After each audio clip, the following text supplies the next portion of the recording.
confiarte el pueblo, porque has aprendido. Has aprendido. Hermanos, nunca, nunca, nunca menospreciemos el hecho de que para hacer hay que ser. Porque lo que uno hace en la obra del Señor va encarnado en lo que la persona es. Yo si voy a tomar, si soy un CEO de una empresa y tengo que tomar una persona, porque necesito que me haga un diseño, a mí no me interesa si esta persona es adúltero o no es adúltero, lo que me interesa es que tenga una capacidad intelectual como para hacerme ese diseño y que lo haga. Pero en la obra del Señor no es así. En la obra del Señor tú puedes tener mucha capacidad para enseñar la Biblia y ser un maestro y todo lo demás, pero el asunto es que tiene que encarnarlo en una persona que además viva la Biblia. Esa es la gran diferencia. Por eso el discipulado está en el ser y en el hacer. Nosotros en nuestro tiempo estamos desprendiendo esto y creemos que la obra es hacer, sin ser. Y entonces esto repercute negativamente muchas veces en el ministerio, porque la persona ha enseñado muchas cosas, pero después se cayó y todos los que las ovejitas que están allí mirándolo se caen junto con él. Entonces el discipulado es algo completo, es un aprendizaje permanente. Ahora fíjense, hemos leído allí en Pentecostés el nacimiento de la iglesia. Se cumple la promesa del Espíritu Santo. El Espíritu Santo desciende, baja, y entonces hay que predicar al pueblo. Y entonces aparece Pedro con los 11. Ya aprendió que esto es un equipo y que hay que trabajar en equipo. Jesús formó un equipo. Con los 11, dice que se levanta y entonces Pedro habla, cumpliendo el mandato. Cuando él esté delante de Cornelio le va a decir, y nos mandó que predicásemos al pueblo. Entonces, si el Señor dijo que hay que predicar al pueblo, y hubo un estruendo, y se juntó toda la gente, y está todo allí, ahora nosotros tenemos que actuar y tenemos que predicarle al pueblo. Ahora, ustedes recuerdan que el Señor dijo, a ti te daré las llaves del reino de los cielos, ¿no es cierto? Y creo que todos tenemos claro que las llaves del reino de los cielos no significa que Pedro tiene un llavero para abrir la puerta del cielo, ¿no? Sino que la llave del reino de los cielos es que él fue el primero que le abrió la puerta a los judíos y después a los gentiles. En este caso él está usando la primera de las llaves, es el primero que predica el evangelio a los judíos, a su pueblo. En el detalle que nos da Lucas, en este capítulo, nos deja el testimonio de que si bien había gente de todas partes, eran todos judíos que habían venido para la fiesta. Quiere decir que Pedro le predicó allí a todos los judíos. Usa la primera de las llaves proclamando la resurrección y llamando al pueblo al arrepentimiento. Les abre la puerta del reino. Después sabemos que va a predicarle al primer gentil que se convierte, cuando predica en el capítulo 10 de Hechos a Cornelio, y allí le predica al primero de los gentiles. Quiere decir que él va a usar las dos llaves para abrir la puerta tanto a uno como a otro. Ahora, cuando yo lo veo a Pedro parado en Pentecostés y leo este capítulo y leo el sermón de Pedro, él está enfrentando a la oposición de Jesús. Hace 50 días lo habían crucificado a Jesús. ¿Quiénes? Los que mandaban en ese lugar. Él se levanta allí, empieza a predicar y después va al templo y predica en el templo. Hay que tener mucha valentía, son los mismos que crucificaron a Jesús. Y él está diciendo, este Jesús al que ustedes crucificaron, Dios le ha hecho Señor y Cristo.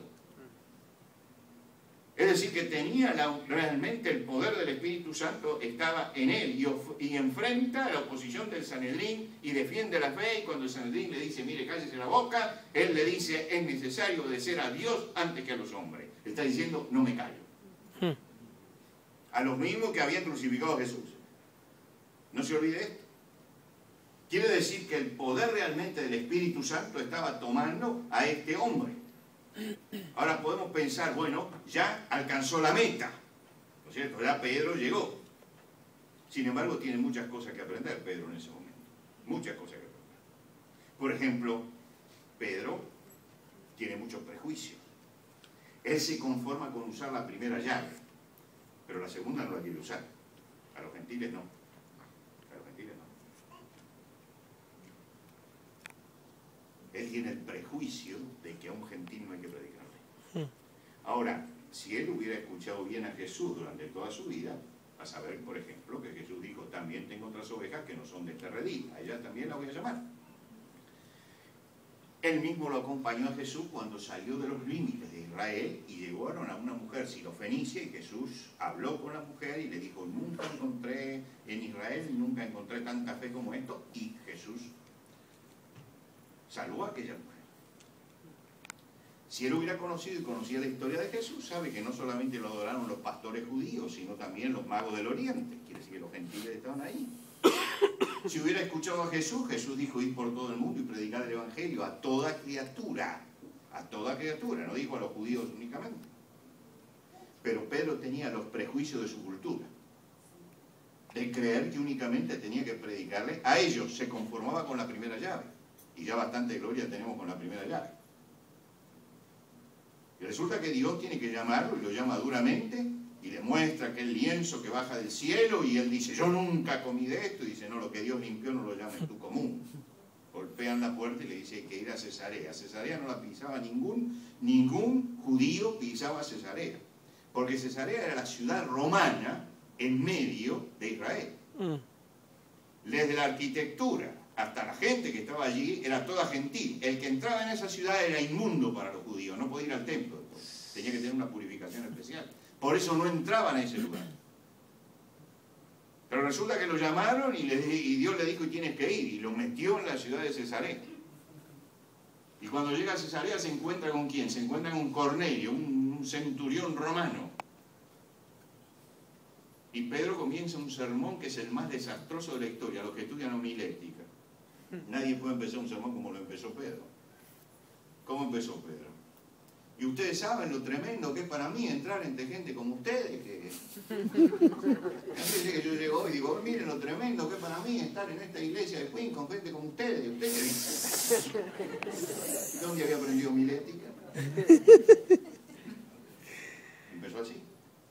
Mostró el prejuicio que tenía. Dice, pero Dios me dijo que a lo que él limpia no lo llame yo común y por eso estoy. Hasta parecería que Pedro dice, estoy contra mi voluntad, pero voy, estoy porque me mandaron, nada más, ¿no es cierto? Pero lo hace. Se está resistiendo, quiere decir que todavía le falta aprender ciertas cosas. Pedro tiene temores. Después que se convierte en los gentiles, él va a Antioquía. Antioquía es un hervidero de gentiles y judíos, el polo de difusión del Evangelio, que primero fue Jerusalén, después de la persecución se traslada a Antioquía. En Antioquía está el apóstol Pablo con Bernabé, y hay una iglesia de judíos y gentiles poderosa que va a ser la iglesia misionera. Los misioneros van a salir de esa iglesia, quiere decir que el polo se cambió de lugar.